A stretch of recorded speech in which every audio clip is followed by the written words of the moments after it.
শুভেচ্ছা সহ আমন্ত্রণ জানাচ্ছি দেশের এবং দেশের বাইরে সকল দর্শক শ্রোতাকে বাংলাভিউ রাতের সংবাদে। সংবাদ আয়োজক নিয়ে বার্তাকক্ষে রয়েছি আমি সত্যজিৎ সিংহ। বিস্তারিত সংবাদের শুরুতেই জানিয়ে দিচ্ছি সংবাদ শিরোনাম। অবশেষে পুনর্বাসিত হচ্ছেন সিলেটের হকাররা। লালদিঘি মাঠে বসার জায়গা পাচ্ছেন সহস্রাধিক হকার। সিলেটের সকল পাথর কুয়ারি খুলে দেওয়ার দাবিতে ৭২ ঘন্টার পরিবহন ধর্মঘট আহ্বান। ২২ ডিসেম্বর থেকে ধর্মঘট শুরু। আইনজীবী পেলেন রায়হান আহমদ হত্যার মামলার প্রধান অভিযুক্ত এসআই আকবর হোসেন ভূঁইয়া। আদালতে ওকালতনামা দাখিল। করোনায় দেশে আরও ৩৬ জনের প্রাণহানি। নতুন আক্রান্ত শনাক্ত প্রায় ১১৫০। সিলেট বিভাগে ২৭ জন আক্রান্তের দিনে সুস্থ হলেন ৪৯ জন। করোনায় মারা গেলেন আরও একজন। বাহরাইনে বঙ্গবন্ধু পরিষদ ও স্পেনে বাংলাদেশ দূতাবাসের উদ্যোগে মহান বিজয় দিবস পালন। সংবাদ শিরোনামগুলো জানাচ্ছিলাম, এবারে বিস্তারিত। অবশেষে সিলেট নগরীর হকারদের পুনর্বাসনের উদ্যোগ নিয়েছে সিলেট সিটি কর্পোরেশন ও মহানগর পুলিশ। সিটি কর্পোরেশনের মালিকানাধীন লালদিঘি মাঠে সহস্রাধিক হকারকে ইতোমধ্যে পুনর্বাসনের কাজ শুরু হয়েছে। গেল বুধবার থেকে লটারির মাধ্যমে হকারদের জায়গা বরাদ্দ দেওয়া হচ্ছে। পুনর্বাসনের পর নগরীর রাস্তা ও ফুটপাতে কোনো হকারকে বসতে দেওয়া হবে না বলে জানিয়েছে সিটি কর্পোরেশন ও মহানগর পুলিশ। সিলেট নগরীর ব্যস্ততম রাস্তা ও ফুটপাতে দীর্ঘদিন ধরে দখল করে রেখেছে ভাসমান হকাররা। সিটি কর্পোরেশন ও পুলিশের পক্ষ থেকে বিভিন্ন সময় উচ্ছেদ অভিযান চালিয়েও সুফল মেলেনি। সিটি কর্পোরেশন লাগাতার অভিযান চালিয়ে হকারদের মালপত্র জব্দ করেও রাস্তাঘাট হকারমুক্ত করতে ব্যর্থ হয়।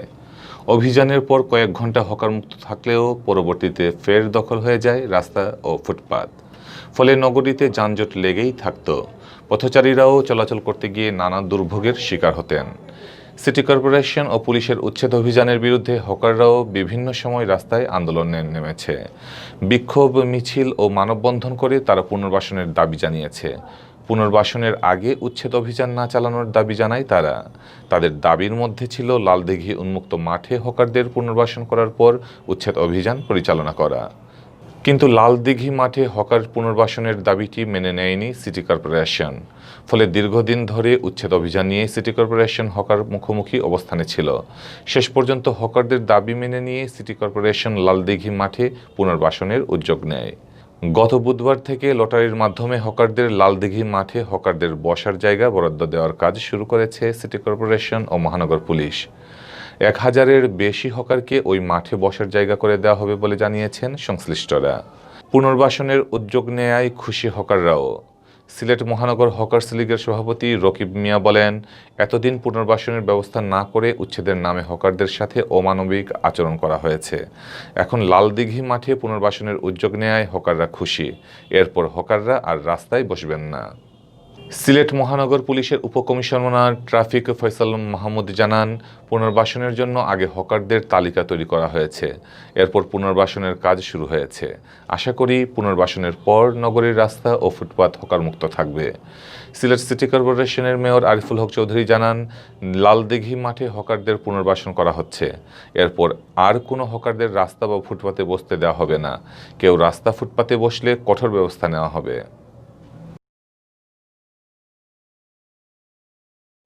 সিলেটের সকল পাথর কুয়ারি খুলে দেওয়ার দাবিতে ৪৮ ঘন্টার পণ্য পরিবহন ধর্মঘট কর্মসূচি পালনের পর এবার ৭২ ঘন্টার সব ধরনের পরিবহন ধর্মঘটের ডাক দেওয়া হয়েছে।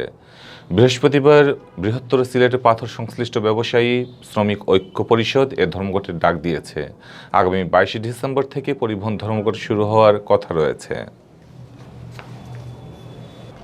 এর আগে একই দাবিতে ডাকা ৪৮ ঘন্টার পণ্য পরিবহন ধর্মঘট ১০ ডিসেম্বর সকাল ৬টায় শেষ হয়। ওই দিনই বৃহত্তর সিলেটে পাথর সংশ্লিষ্ট ব্যবসায়ী শ্রমিক ঐক্য পরিষদ নেতৃবৃন্দ ১৭ ডিসেম্বর পরবর্তী সভা আহ্বান করেন। বুধবার ওই সভা থেকে ৭২ ঘন্টার পরিবহন ধর্মঘটের ডাক দেন সংগঠনের নেতারা। প্রায় ১ বছর ধরে সিলেটের ৪টি পাথর কোয়ারি বন্ধ রয়েছে। পরিবেশ ধ্বংসরোধে এ সিদ্ধান্ত নেয় স্থানীয় প্রশাসন।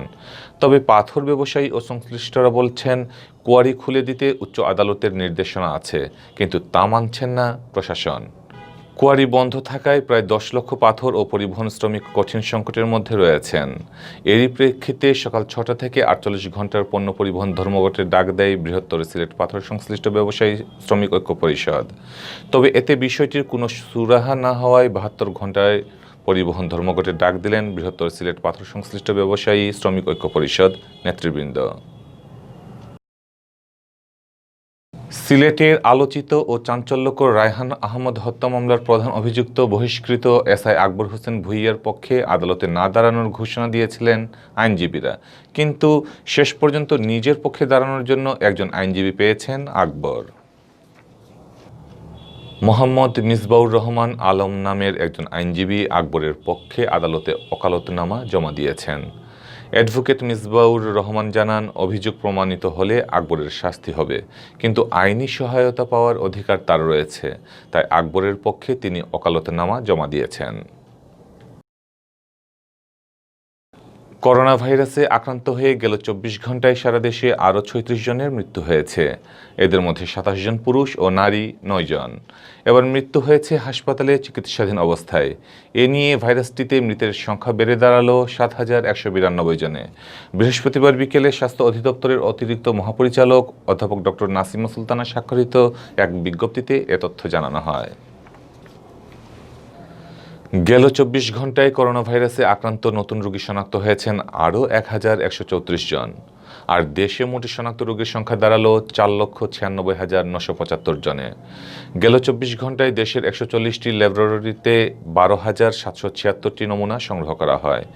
আগের কয়েকটি মিলিয়ে পরীক্ষা করা হয় 13,191টি নমুনা। রাজধানীসহ দেশের বিভিন্ন হাসপাতাল ও বাড়িতে উপসর্গবিহীন রোগীসহ গেল 24 ঘন্টায় সুস্থ হয়েছেন 2,239 জন। আর এ পর্যন্ত মোট সুস্থ হয়েছেন 4,31,590 জন। গত 8ই মার্চ দেশে প্রথম করোনা ভাইরাসে আক্রান্ত রোগী শনাক্ত ও 18ই মার্চ প্রথম করোনা রোগী মৃত্যু হয়। এ পর্যন্ত করোনায় মারা গেছেন 7,192 জন। এদের মধ্যে পুরুষ 5,489 জন এবং নারী 1,703 জন।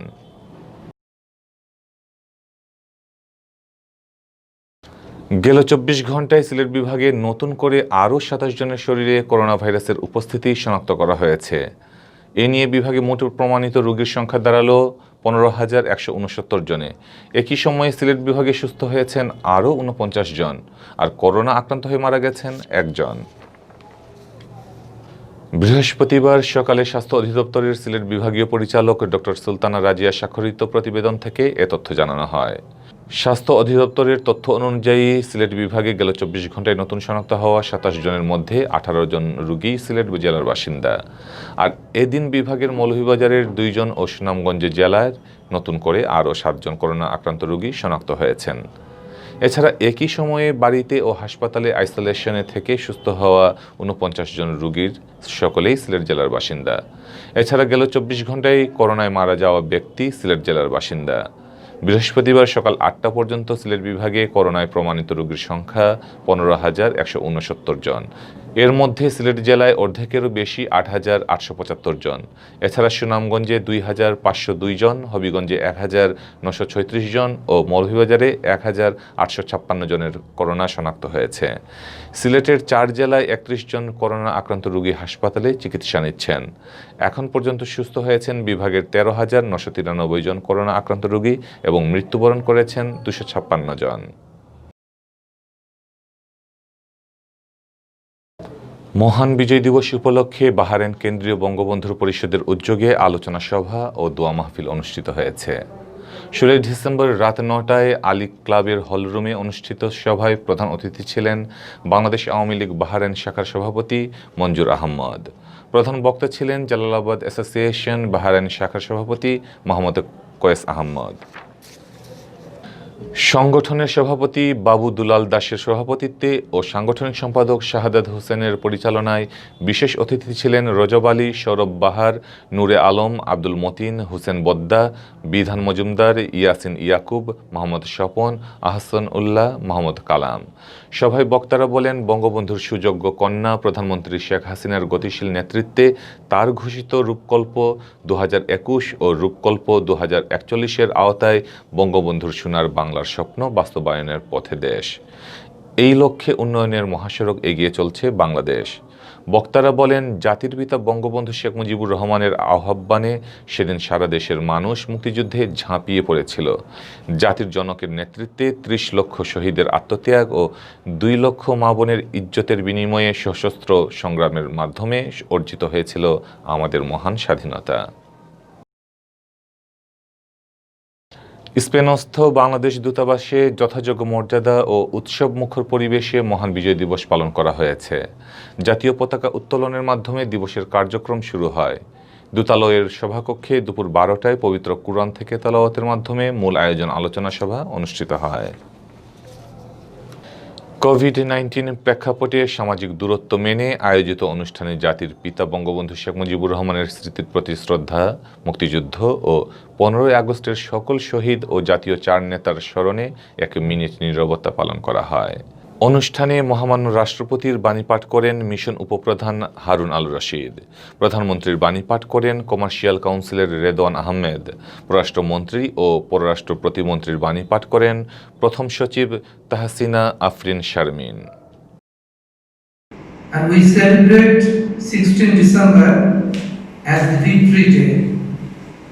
And you know, the very word victory coincides with joy and jubilation. এতক্ষণ দেখছিলেন বাংলাভিউ রাতের সংবাদ। কিছুক্ষণ পর শুনুন সিলেটের আঞ্চলিক ভাষায় রাতের সংবাদ। দেখার আমন্ত্রণ জানিয়ে বিদায় নিচ্ছি। সাথে থাকার জন্য ধন্যবাদ।